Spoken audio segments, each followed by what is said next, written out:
It was in the year King Uzziah died. I saw the Lord sitting on a throne, high and lofty, and the hem of his robe filled the temple. Seraphs were in attendance above him. Each had 6 wings.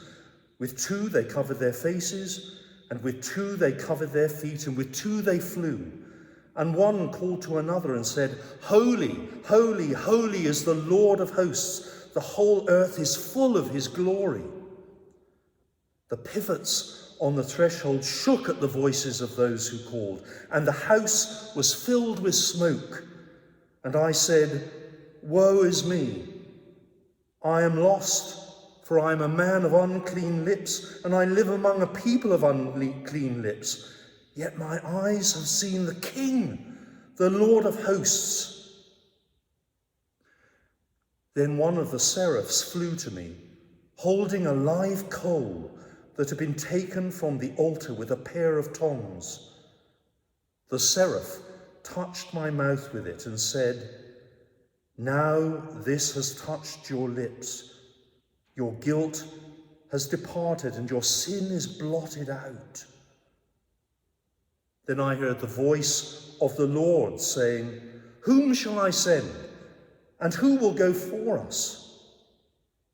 And I said, "Here am I. Send me." Well, it's the most extraordinary passage, the call of Isaiah, chapter 6 of the book of Isaiah. And it speaks to us of the way in which Isaiah imagines that vivid moment when he realizes that he has to proclaim the Lord's word, that he has to do what God calls him to do. And of course, he imagines it in an extraordinary picture book way of God actually sat on a throne, in this sense of the drama of temple worship and the seraphs.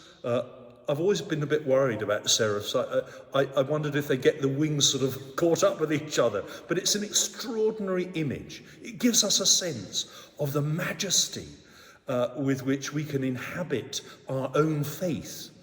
And so I think it's a wonderful moment for us to reflect on our call. In fact, all the readings this coming Sunday are about our sense of vocation.